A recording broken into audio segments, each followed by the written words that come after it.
बोलो श्री गुरुदेव भगवान की। ओम जय गुरुदेवम जय गुरुदेव।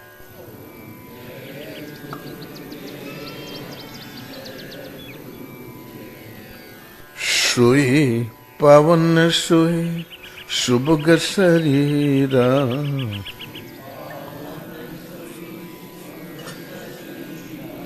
जो तन पाई भजिए रघुवीरा।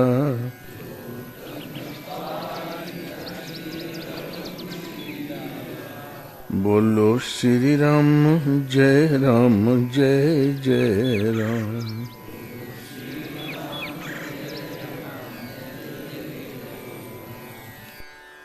ब्रह्मानंदम परम सुखदम केवलम ज्ञानमूर्तिं द्वन्द्वातीतं गगनसदृशं तत्त्वमस्यादि लक्ष्यम् एकं नित्यं विमलमचलं सर्वधी साक्षीभूतं भावातीतं त्रिगुणरहितं सद्गुरुं त्वं नमामि, सद्गुरुं त्वं नमामि। बोलो श्री गुरुदेव भगवान की।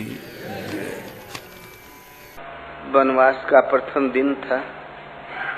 राम और माता सीता घास की सैया पर शयन कर रहे थे और इधर से लक्ष्मण जागकर पहरा दे रहे थे। केवट भी काम से निपट कर आया और बाजू में धनु ही लेके बैठ गया। जब राम लक्ष्मण को घास पर लेटे देखा तो उस भक्त को बड़ा कष्ट हुआ।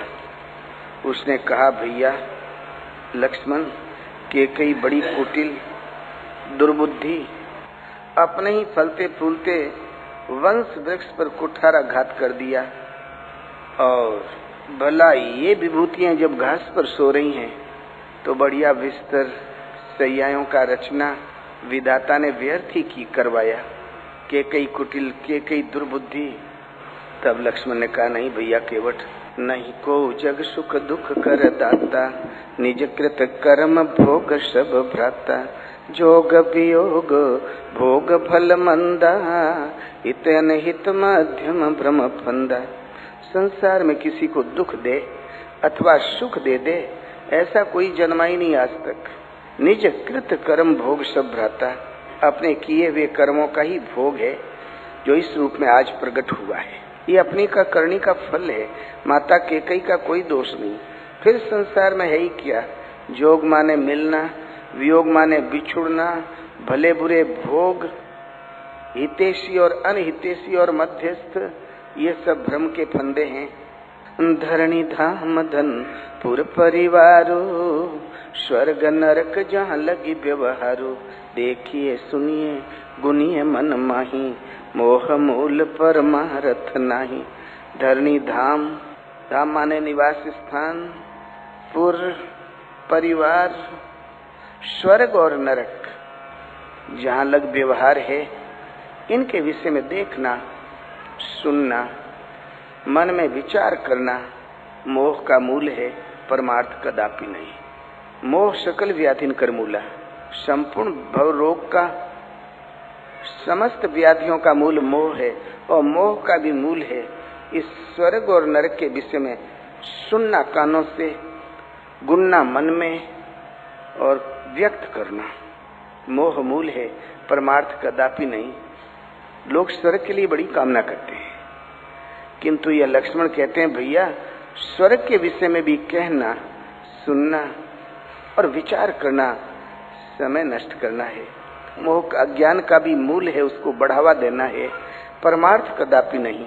तो सखा परम परमारथेहा, मन क्रम बचन राम पद नेहा। हे सखे, परम परमार्थ एक ही दिशा में है, मन क्रम वचन से राम एक परम प्रभु के चरण कमलों में प्रीति। यदि उन प्रभु के चरणों में प्रीति नहीं, सो सुख कर्म धर्म जरी जाओ, जहाँ न राम पद पंकज भाव। जोग कुजोग ज्ञान अज्ञानो, जहाँ न राम प्रेम पर धनु। वो सुख, वो कर्म और उस धर्माचरण में आग लग जाए जहाँ न राम प्रेम पर धनु। जहाँ राम एक परमात्मा के चरणों में प्रेम की प्रधानता न हो। यदि ऐसा नहीं है, जोग नाम रख दिया होगा, वो कुजोग है। ज्ञान नहीं अज्ञान है, धर्म नहीं वो अधर्म है, कर्म नहीं वो कुकर्म है। जहाँ न राम प्रेम पर धनु, जहाँ राम एक परमात्मा के चरणों में प्रेम की प्रधानता न हो। इसलिए पूरे रामचरितमानस का शुद्ध सारा निष्कर्ष निचोड़ इतना ही है कि भटकी हुई आत्माएं सिमट के एक प्रभु की शरण में हो जाए। दशरथ मर गए, हाँ, इसलिए एक परमात्मा के चरण कमलों में प्रीति। संसार में यशस्वी वही होता है। तो रामचंद्र के भजन बिनु जो चह पद निर्वाण, ज्ञानवंती अपि शोभि नर, पशु बिनु पूछ बिखान। राम एक परमात्मा के भजन के बिना वो कल्याण चाहता है तो बगैर सींग पूंछ का पशु है। पशु में उसमें कोई अंतर नहीं है, केवल सींग नहीं है, पूंछ नहीं है।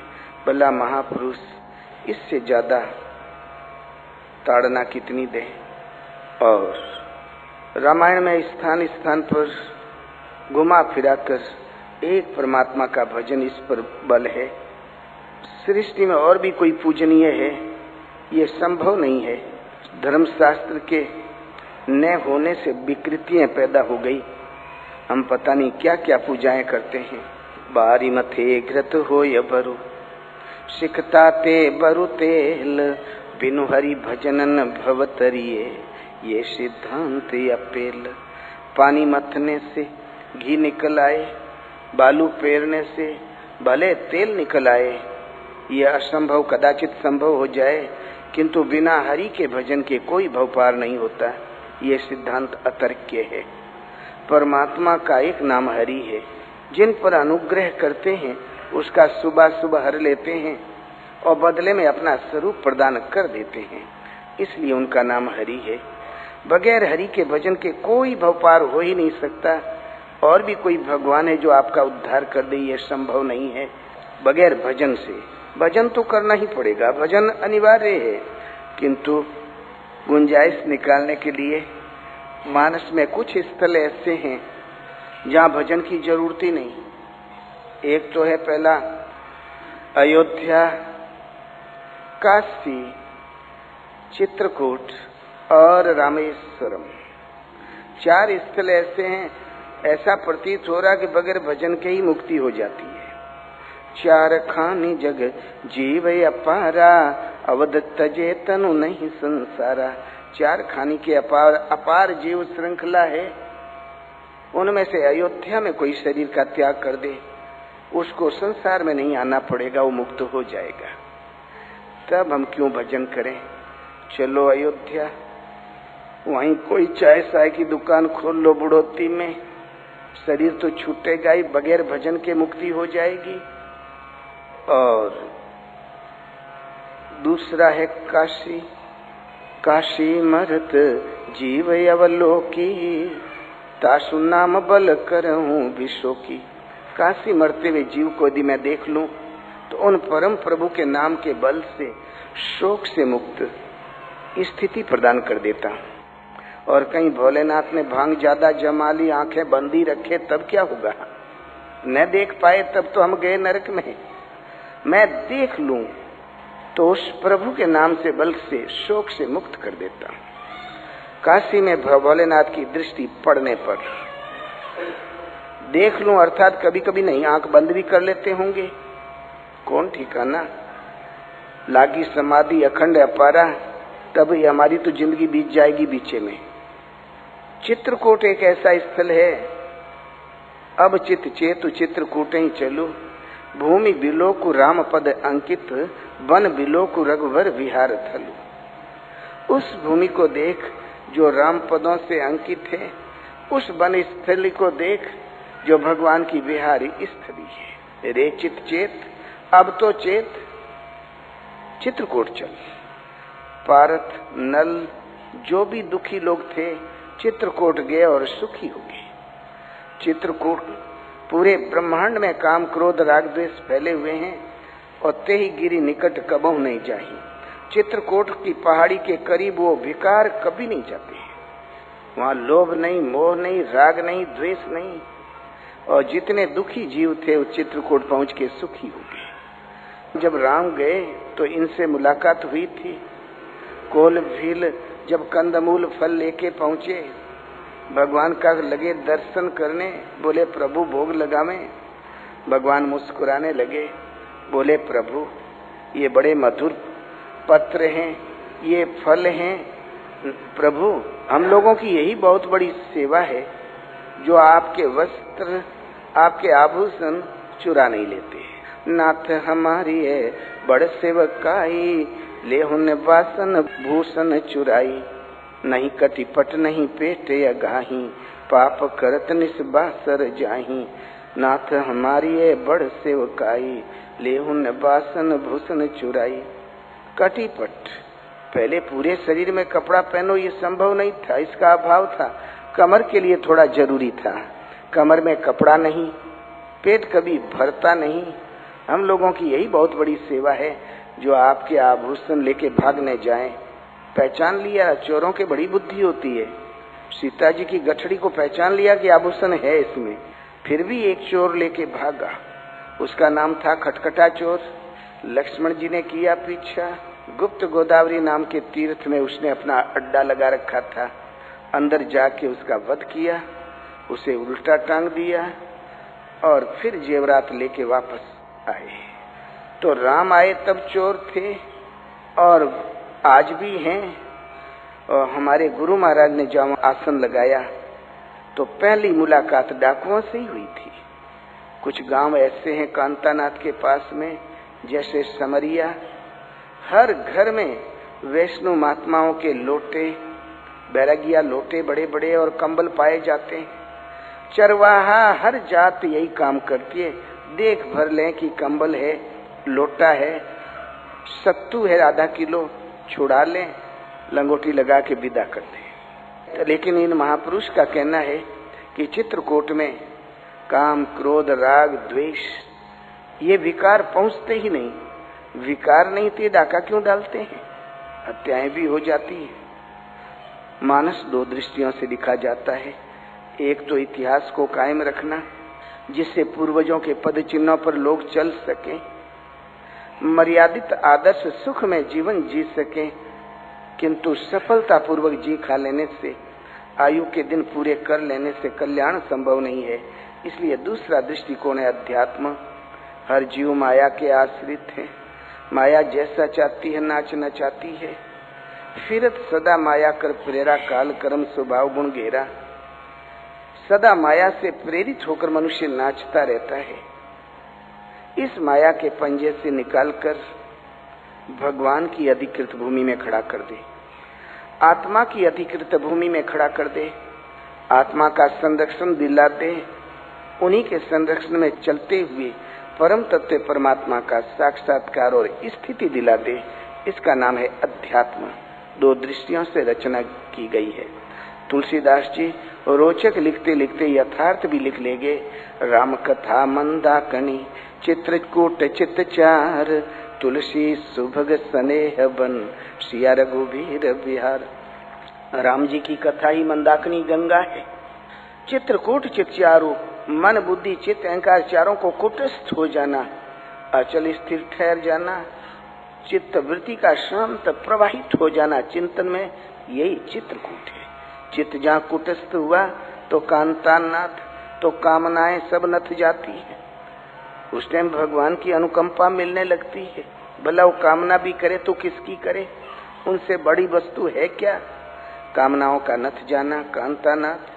जहाँ कामनाओं से साधक ऊपर उठा तो कामद गिरि फे राम प्रसादा, अवलोकते अपहरत विषादा। कामनाओं से उपराम उठा, उसमें अचलता आ गई कि अब कभी डगमगाए नहीं। पहाड़ एक अचलता का प्रतीक है। जहाँ अचलता आ गई तो राम का प्रसाद मिलने लगता है, उनकी कृपा मिलने लगती है, प्रत्यक्ष अनुभूति मिलने लगती है। उस स्थिति का अवलोकन करने से विषाद इस जीव का सदा के लिए समाप्त हो जाता है। कुटस्थ चित्त ही चित्रकूट है। चित्त ही कुटस्थ हो गया तो फिर काम, क्रोध, राग, द्वेष, लोभ, मोह, विकार कभी वहां प्रभाव नहीं डाल पाते। यह है मानस। दूसरा है अयोध्या। तो अयोध्या में मरने से मुक्ति। और दूसरी बात, अयोध्या में वैरन कर काहुसन कोई, राम प्रसाद विषमता खोई। और आजकल रात दिन गोलियां चलती है वहां पर, बगैर वैर के ही गोलियां चलती है क्या? और वहां वैर नहीं करता कोई। और एक बाजू में बहती है सरयू नदी। तामज्जन ते भी नहीं प्रयासा, मम समीप नर पावई बासा। सरयू का मज्जन करने से अन्य किसी साधना के ही मेरी सामीप्य मुक्ति प्राप्त कर लेता है मनुष्य। बड़ा सरल है, बड़ा सस्ता है। लेकिन जब तीर्थ यात्री सरजू मैया में अवगाहन करने जाते हैं तो जो पॉकेट मार होते हैं पहले नहा के खड़े रहते हैं। वो तिलक लगा के, माला हाथ में लेके, राम राम सीताराम उस सरजू की तरफ देखते रहेंगे, यात्री की ओर नहीं देखेंगे। यात्री अपने को कोसते हुए कि देखो ना, हम निद्रा के वशीभूत हो गए। ये भाग्यवान है सरजू मैया का अवगाहन करके। और कब से नहीं जाने, देखो प्रभु का पावन नाम का जाप कर रहे हैं, देखो हमको नींद आ गई। अपने को कोसते हुए कपड़ा लत्ता गठड़ी सरयू के तट पर रख के, और जहाँ डुबकी लगाया, सिर गया पानी के अंदर तो गठड़ी चली गई एक फरलांग। अरे भैया, सामीप्य मुक्ति गई भाड़ में, ये ग्रह कटी तो छूट जाती बेचारों की। जैसा कुछ कहा जाता है वैसा कार्य क्षेत्र में पाया नहीं जाता है। क्या है अयोध्या? वास्तव में ये हमारा पावन तीर्थ है। तीर्थों में जितने भूखे नंगे सब पहुंच ही जाते हैं, बेचारे चोरी न करें तो क्या करें। पावन है, सरजू पावन है, अयोध्या पावन है, ये तीर्थ है। और ये तीर्थ जहाँ महापुरुष जन्म लेते हैं, जहाँ तपस्या करते हैं, जहाँ उपदेश करते हैं, जहाँ शरीर का विसर्जन करते हैं, वो सभी स्थल तीर्थ कहलाते हैं। साधु नाम दर्शनम पुण्यम, तीर्थ भूता ही साधुआ, काले फलंती तीर्थानी, सद्य साधु समागमः। साधु का दर्शन पुण्य है। पुण्य वो है जो आपको पूर्ण कर दे, पूर्णत्व प्रदान कर दे, परिपूर्ण स्थिति दिला दे, पतन की ओर ले जाए वो पाप कर्म, और पूर्णत्व प्रदान करे वो पुण्य कर्म। साधु का दर्शन जब ले जाएगा तो भगवान की आत्मा की राह पर, तो साधु नाम दर्शनम पुण्यम, तीर्थ भूता ही साधुआ। पूर्व काल के, भूत काल के जो साधु हैं वही आज के हमारे तीर्थ है। उन्होंने जहाँ तपस्या की, प्रयाग पर ब्रह्म परमात्मा के लिए जो यज्ञ अनुष्ठान हुए, प्रयागराज तीर्थ, पुष्कर तीर्थ, नानक जन्मे ननकाना साहब, तपस्या किया तो गुरुद्वारा, स्वर्ण मंदिर, क्या है ये?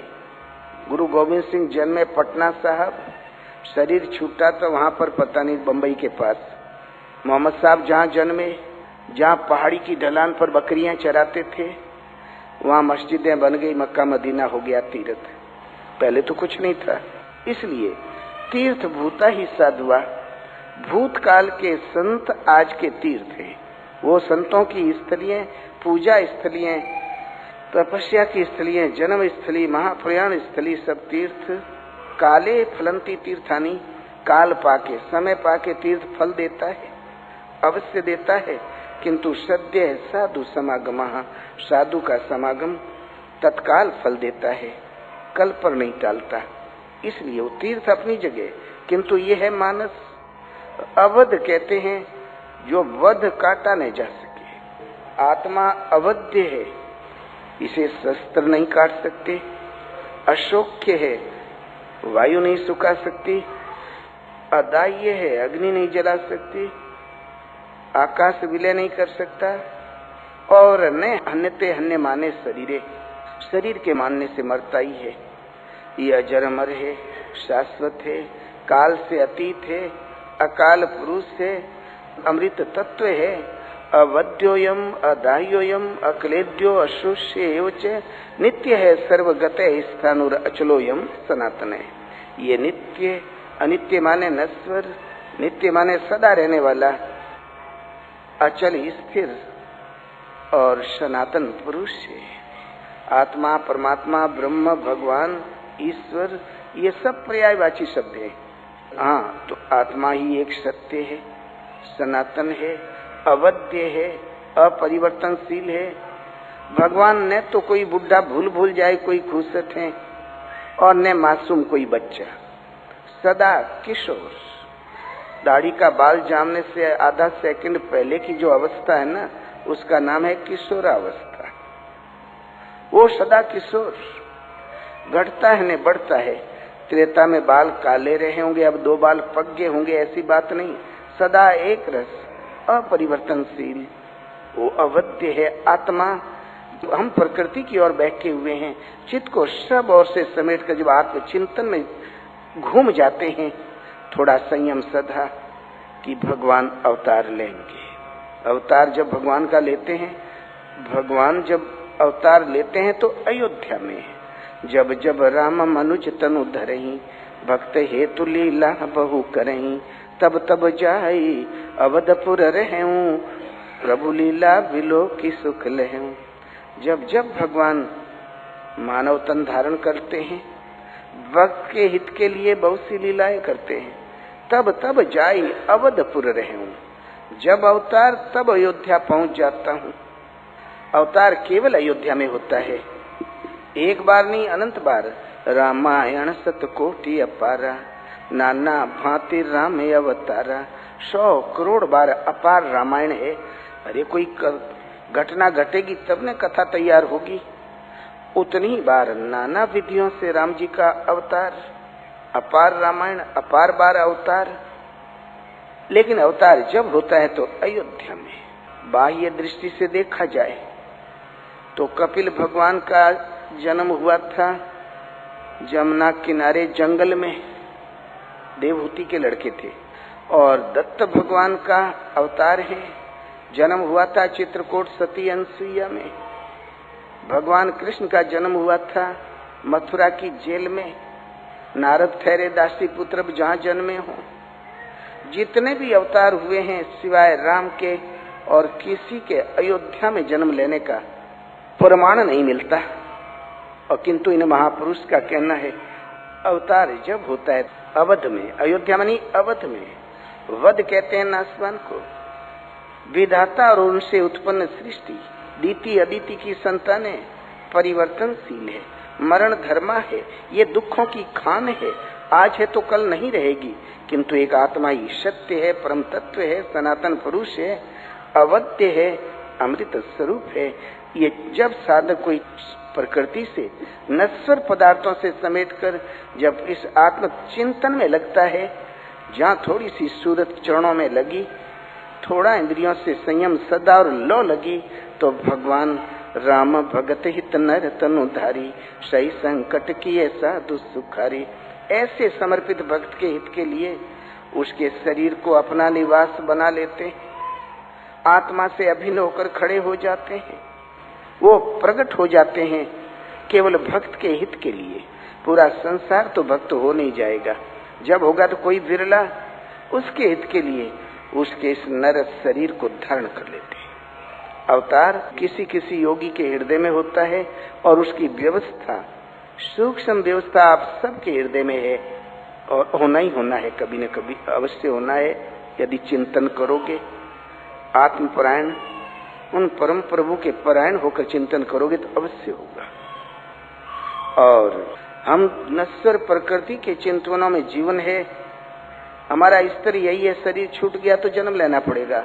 लेकिन आत्म दर्शन, आत्म स्पर्श और आत्म तृप्ति में पहुंच गए अवध में, फिर तन त्यागने से कभी पुनर्जन्म नहीं होता। ये एक स्थिति का नाम है। और फिर अयोध्या एक चलता फिरता तीर्थ है, जहाँ सूर्य है वहाँ दिन का प्रकाश है, जहाँ राम है वहां अयोध्या है, जहाँ राम था अवध निवासु। अयोध्या वहां फैजाबाद में नहीं रह गई थी, अयोध्या तो पहुंच गई थी पंचवटी में, जहाँ राम जी थे। तो राम कहाँ नहीं है? हरि व्यापक सर्वत्र समाना, प्रेम से प्रकट हो ही मैं जाना। वो तो सर्वत्र है, लेकिन जहाँ प्रेम से जहाँ प्रकट हो जाए वहाँ राम है। अवध का प्रभाव वहाँ विकार नहीं स्पर्श करते, अवध का प्रभाव फिर पुनर्जन्म नहीं होता। अवध का प्रभाव मनुष्य तब जान पाता है जब भगवान का स्वरूप हृदय में आ जाए। अवध प्रभाव जान जब प्राणी, जब उर्वश ही राम धनु प्राणी। अवध का प्रभाव कि उसमें मरने से फिर मुक्ति हो जाती, पुनर्जन्म नहीं होता। उस अवध का यह प्रभाव प्राणी तब जान पाता है जब उर्वश ही राम धनु पानी। हृदय के अंदर राम ध्यान की स्थिति में उतर आए, बस जाए। भजन अनिवार्य है। अयोध्या तक पहुंचने के लिए भी राम को हृदय में बसाना होगा। अवध एक स्थिति। और जब लंका जीत कर राम लौटे, जब अयोध्या दिखाई पड़ी पुष्पक से ऊपर से, तब बोले, भगवान कहने लगे, सखे विभीषण सुग्रीव, देखो वो अयोध्या, सुनो कपीस अंगद लंकेशा, पावन पुरी रुचिरी यह देश। ये पवित्र पुरी है, बहुत ही रुचिवर्धक देश है। आखिर कौन सी रुचि इसमें? जब अयोध्या में रहे तो मंथरा गले पड़ गई, राज मिलना था तो वनवास मिल गया, इतना रुचिकर आखिर इसमें क्या है? पावन पुरी रुचिरी यह देश, यद्यपि सब वैकुंठ वखाना, वेद पुराण विदित जग जाना। हालांकि सबने वैकुंठ की सराहना की है, वेद और पुराणों में वर्णित है। अवध सरिस मम प्रिय नहीं सो, यह प्रसंग जाने को। किंतु अवध के समान मुझे वो भी प्यारा नहीं है, किंतु इस प्रसंग को कोई कोई बिरला ही जानता है। वैकुंठ एक भजन की अवस्था है। कुंठ कहते हैं सीमा को, कोना कोनी को। वैकुंठ कहते हैं असीम को, बेहद को। आज कोई चिंतन करता है 2 घड़ी 4 घंटा 8 घंटा, एक सीमा निश्चित है 8 घंटा सीमा है उसकी, एक कोने में जाके रुकना होता है। लेकिन एक स्थिति ऐसी भी आ जाती है कि जागत में सुमिरन करे, सोवत में लोला है, सूरत डोर लागी रहे, तार टूट ना जाए। जब तक जागो सुमिरन करो, सो तो लो लगा के निद्रा लाभ करो, 8 पहर झूमत रहे, तार टूट ना जाए। ये भजन की एक अवस्था है, इसका नाम है अनहद। पहले भजन 2 घंटा 10 घंटा एक हद थी, अब ये भजन मापतोल से ऊपर उठ गया। जागत में सुमरन सोवत में लो लाए, सूरत डोर लागी रहे, तार टूट ना जाए। क्रम न टूटे, भजन जब धारावाही हो जाता है, इसका नाम है अनहद, इसका नाम है वैकुंठ। यहाँ केवल भगवान रहते हैं और कोई नहीं उस हृदय में।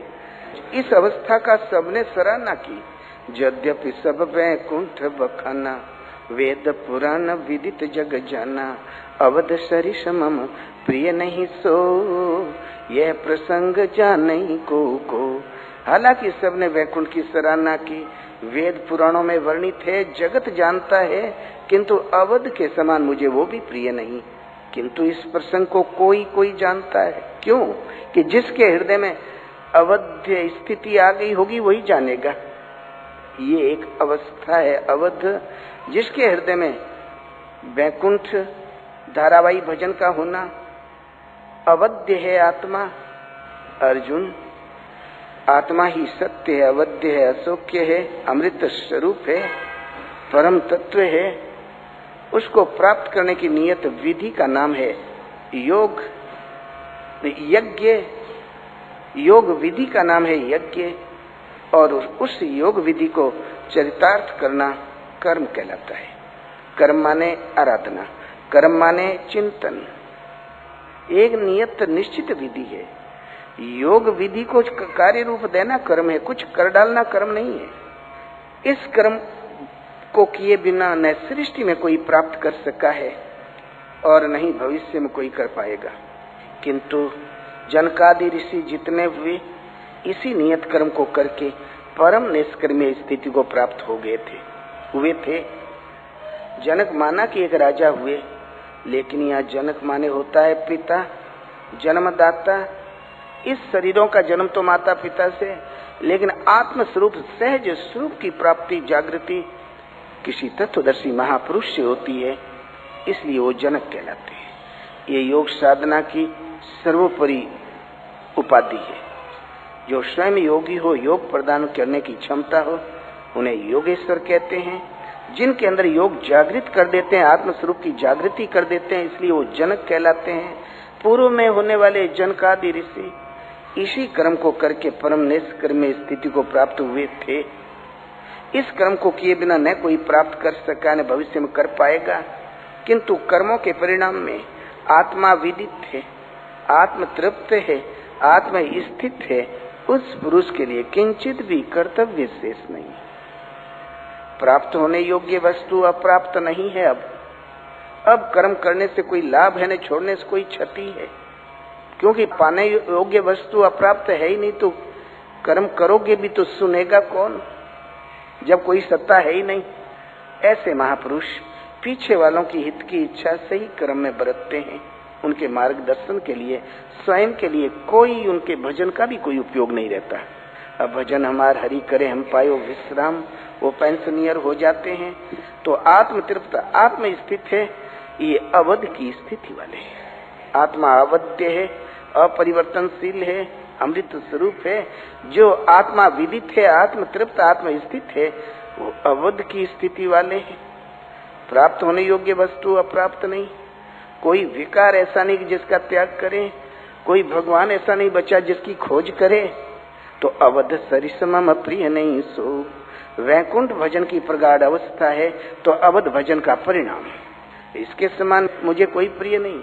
कोई रगड़ करके इस अवध में पहुंच गया तो वो हमें अति प्रिय। अवध सरिसमम प्रिय नहीं को, यह प्रसंग जाने को अति प्रिय मोही यहाँ के बासी, मम धाम दापुरी सुख राशि। इस अवध के निवासी मुझे अति प्रिय है, ये मेरी धाम प्रदायिनी है। अवध सहज सुख की राशि है। अवध भगवान सहज सुख है। जो आनंद सिंधु सुख राशि, शीकर तेत्रे लोक सुपासी। भगवान राम स्वयं अनंत सुख की राशि है। राम और राम स्वयं कहते हैं अति प्रिय मोही यहाँ के वासी। भजन की पूर्ति में आत्मा विदित, आत्म तृप्त और स्थिति पागे, वही वहाँ के निवासी। वो मुझे अति प्रिय। ममता मदापुरी सुख राशि, यही अवध ही मेरा धाम प्रदायिनी है। और यहाँ पूर्णत्व है, यहाँ सहज सुख की राशि है। और आगे कहते हैं जन्म भूमि मम पुरी सुहावन, उत्तर दिश सरयू पावन। ये मेरी जन्म भूमि है। भगवान का प्रादुर्भाव जो भजन से लो लगेगी, तभी से प्रभु आत्मा से अभिन्न होकर जागृत अवश्य हो जाएंगे। अवतार हो जाएगा, मार्गदर्शन करेंगे, खतरों से बचाएंगे। इस तरह उठ जाने पर आपको वही करना होगा जो भगवान कराना चाहते हैं। जिसमें इस पथिक का हित है वही कराएंगे। लेकिन अलग था तो कराने वाले हुए और हम उनके निर्देशन में करने वाले हुए, लेकिन उन्हें जानकर वही स्थिति मिल गई। इसके बाद में वो स्थिति जहाँ मिल गई तो राम फिर अलग नहीं रह गए।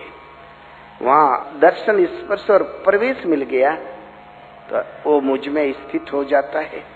तो जन्म भूमि मम पुरी सुहावन, उत्तर दिश बह सरयू पावन। उस वक्त अवधपुरी के अंदर सरयू उत्तर दिशा में बहती है। पूर्व पश्चिम उत्तर दक्षिण। उत्तर माने होता है परिणाम, रिजल्ट।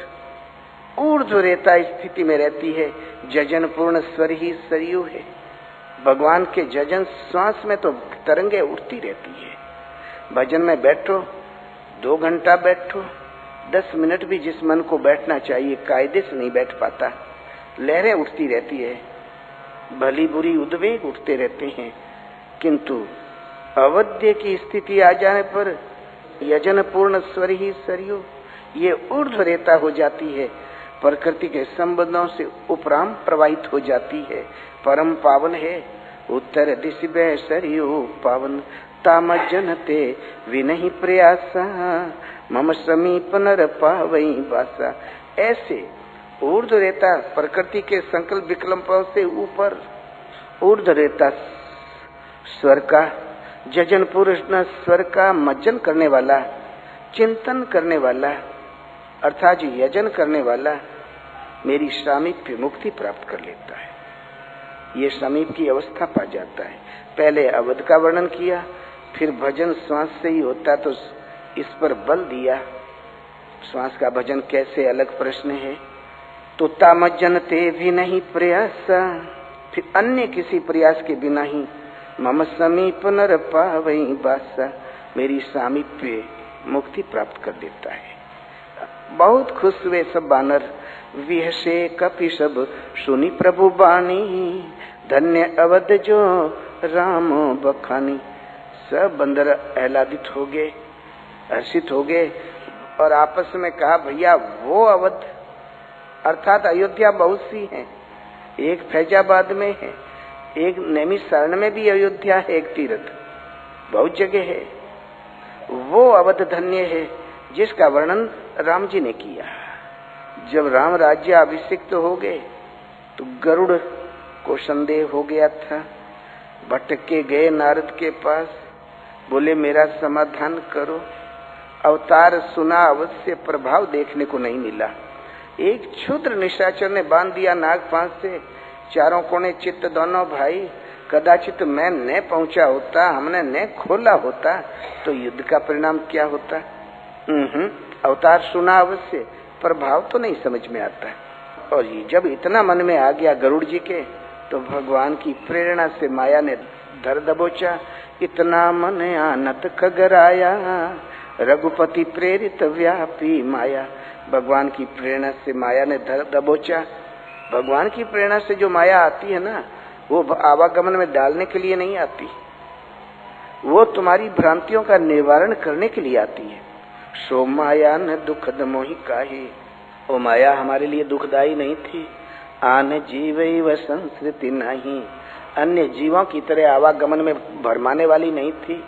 वो केवल मेरे भ्रम का निवारण के लिए ही आया करती है। लेकिन साधक क्या समझे, साधक था विकल।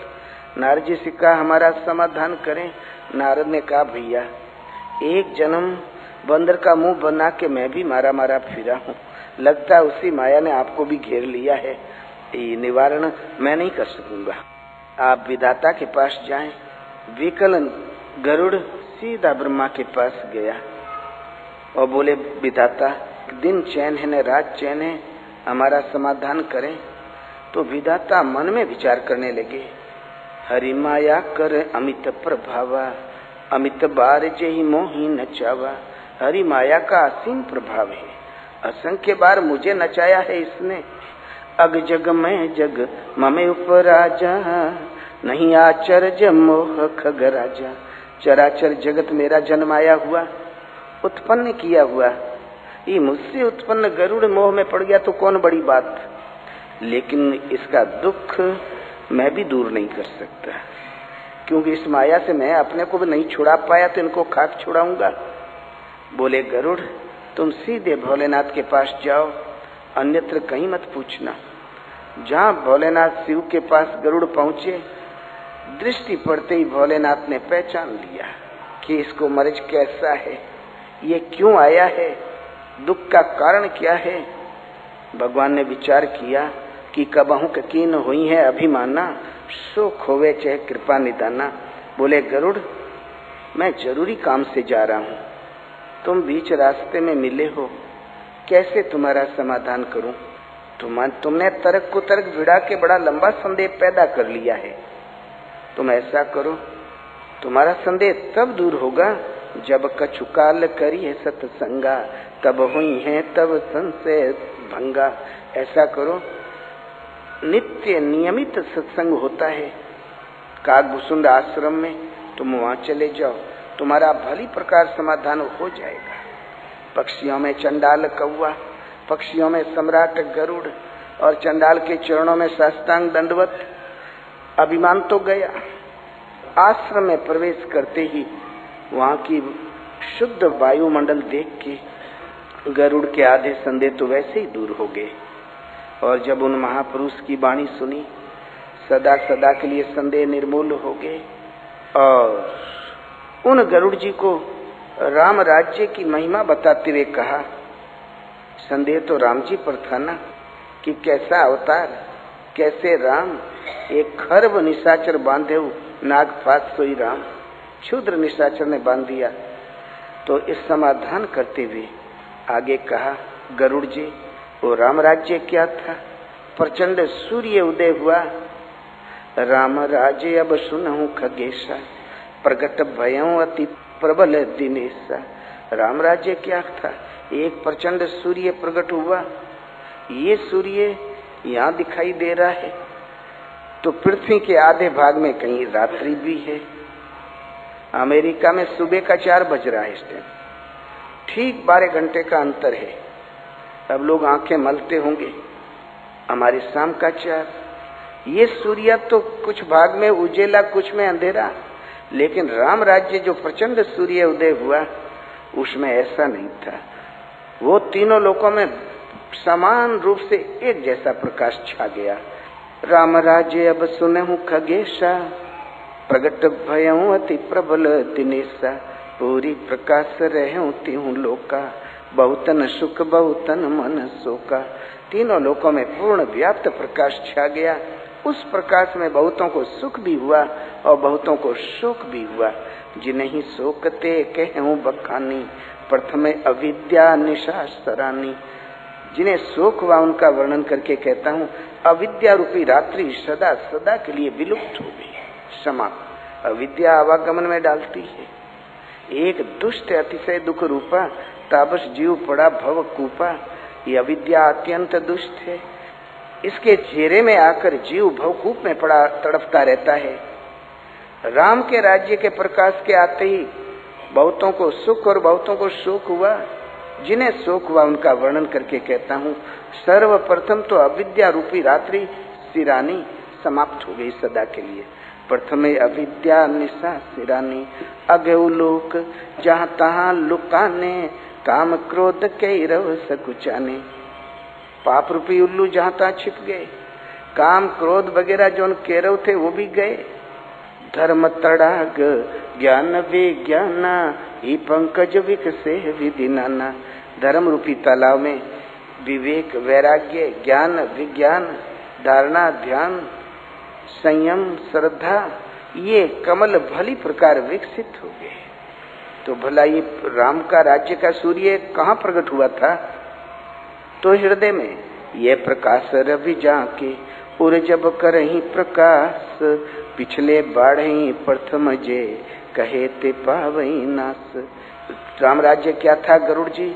एक प्रचंड सूर्य पैदा हुआ। उस प्रकाश में अविद्या रूपी रात्रि सदा सदा के लिए शांत हो गई। काम क्रोध मोह लोभ मद मत्सर अविद्या में जीन पलने वाले उल्लू, ये कुमदनी सदा के लिए मिट गई। और धर्म शाश्वत है, सनातन है। परमात्मा के आलोक में जो जो चलते हैं, विवेक वैराग्य सम दम धारणा ध्यान समाधि, ये कमल पूर्णतया विकसित हो गए। और ये कहाँ उदय हुआ था सूर्य? तो ये प्रकाश रवि जाके और जब करही प्रकाश, पिछले बाढ़ही प्रथम जे कहे ते पावई नास। ये राम राज्य रूपी प्रकाश का सूर्य, ये प्रचंड सूर्य जब जिसके हृदय में जिस क्षण प्रकाशित हो गया, पीछे बताए हुए धारणा ध्यान समाधि ज्ञान विज्ञान ये विकसित हो जाते हैं। पहले बताए हुए अविद्या रूपी रात्रि में पलने वाले समस्त विकार सदा के लिए शांत हो जाते हैं। तो ये भगवान का साम्राज्य अवतार योगी के हृदय में होता है और राम राज्य भी हृदय में ही होता है। जो कर ले उसी के लिए है। आज भी वही व्यवस्था जो त्रेता में थी और साधक सभी हैं, साधना सभी करते हैं, लेकिन ये अविद्या का प्रकोप ऐसा रहता है कि समय समय पर चाहते हुए भी विचलित हो जाया जाता है। माता पार्वती, भला वो हिमाचल नरेश की कन्या भोलेनाथ के साथ जब विवाह हुआ तो चली गई झोपड़ी में। ओ सुखी थी, प्रसन्न थी, भोलेनाथ की सेवा में, बाजूबंद में रुद्राक्ष, कमर में रुद्राक्ष, हाथ में रुद्राक्ष। अरे ये भी कोई श्रृंगार है? लक्ष्मी को देखो, एड़ी से चोटी तक लपालप पहन के घूम रही हैं। इंद्राणी, सरस्वती, काशी की सेठानियों को देखो, लप जब छम छम चल रही हैं, और आपने ये क्या लपेट रखा, ये भी कोई वेशभूषा है? तो बोले, अरे नारद, बढ़िया भोलेनाथ का सत्संग चल रहा है, इससे बढ़िया क्या हो सकता है? बोले, कुछ भी हो माता जी, पूरा संसार तृषित आंखों से देख रहा है उन देवियों की तरफ, उनकी वेशभूषा, उसमें जो आकर्षण है। आस्ते आस्ते चाबी भर ले गए नारद। पार्वती जी को भी जेवर का थोड़ा शौक जग गया। भोलेनाथ आए तो भांग ठंडाई कुछ था ही नहीं। बोले, भाई आज कुछ पीने को नहीं मिला? बोले, देखो ये 55 गण पाल रखे हो, नंदी भृंगी इत्यादि, अपना पिसवा लिया करो, पी लिया करो, अब ये काम हमसे नहीं होगा। बोले, अरे सेवाई करने तो आई और होगा भी नहीं, कारण क्या है? बोले, हम जेवर पहनेंगी। बोले, जेवर? हम जेवर पहनेंगी। तब भोलेनाथ घूम गए गणों की तरफ। क्यों रे, नारदुआ तो नहीं आया था यहाँ पर? पार्वती के से मिलने नारद तो नहीं आया? बोले, हाँ भगवान, बड़ा लंबा सत्संग हुआ है नारद जी का, माता जी का आज। बोले, ठीक, कोई बात नहीं। जटा का एक बाल उखाड़ा और दे दिया, जाओ ले जाओ, कुबेर के यहाँ भंजा लेना, जेवर पहन लेना। छोटी सी बात के लिए तो बड़ा ऐसा मुंह बना के खड़ी हो, सब आश्रम का काम बिगाड़ दिया, जाओ जल्दी ले आओ। गई, कभी उस रोए को देखे, फिर विचार करे, भला इस रोए के बदले में मिलेगा भी क्या? गले का हार मिलना तो मुश्किल है, चलो कुछ नाक कान में पहनने को मिल जाए तो काफी है। और विचार करते हुए आगे बढ़ी। इतने में कुबेर जी की दृष्टि पड़ गई। दौड़ के आए और चरणों में लौट गए, माता जी आपने यहाँ आने का क्यों कष्ट किया? सेवक को आदेश दे देना था, मैं वहीं पहुंच जाता। बोले, बेटा काम भी ऐसा ही था, आना पड़ा। बोले, क्या हुक्म है माता जी? बोले, ये भोलेनाथ के जटा का बाल है, इसके बदले में तुम हमें जेवर दे दो। कुबेर ने बाल को उठाया, मस्तिष्क के लगाया, तराजू में बिछा दिया मखमल और रख दिया बाल, सादर प्रणाम करके, और लगा जेवर चढ़ाने। कुबेर का सारा जेवर चढ़ गया, खजाना चढ़ा दिया, राज लिख के रख दिया, अपने भी कूद के बैठ गया, फिर भी बाल भारी और वो हल्का। तब किया दंडवत। बोले, माता जी रोज आप जितना चाहो जेवर पहनो और जितना चाहो फेंको, फिर नया पहनो, रोज फेंको, लेकिन भोलेनाथ के कोप से हमारे प्राण बचाइए। इस बाल को खरीदने की हैसियत हमारी नहीं है, बल्कि सृष्टि में किसी की नहीं है। तब पार्वती को समझ में आया। बोले, लाला जेवर अपना रख, तू ही हमारा बाल ला। लेके चली गई और अपने काम में लग गई, सेवा में लग गई। 4 दिन बाद जब नारद पहुंचे तो बोली, पार्वती क्यों रे नालायक, करे पृथ्वी में है ही क्या? किसी को काली मिट्टी, किसी को ऊसर मिट्टी, किसी को पीली मिट्टी, किसी को पत्थर, किसी को मार्बल, किसी पृथ्वी के टुकड़े को सोना, किसी को चांदी, किसी को लोहा, तो किसी को तांबा, चमकदार पत्थर को हीरा। करे पृथ्वी के कचड़ा उठा के सिर पे लाद लेने से, शरीर में बोझा लाद लेने से श्रृंगार होता है? शुद्ध श्रृंगार है आचरण चरित्र का, भोलेनाथ की सेवा, रात दिन भोलेनाथ का सुमरन। बोला, इससे बढ़िया इस जीव के लिए कौन सा श्रृंगार है बोल? तो बोले, बस माता जी यही उपदेश सुनने की बड़ी उत्कंठा अभिलाषा थी, आज हम उपदेश पा गए। जीव छोड़ा के भागे नारद। तो भारत में सारा श्रृंगार एक ही दिशा में है, एक प्रभु का नाम श्रद्धा और समर्पण के साथ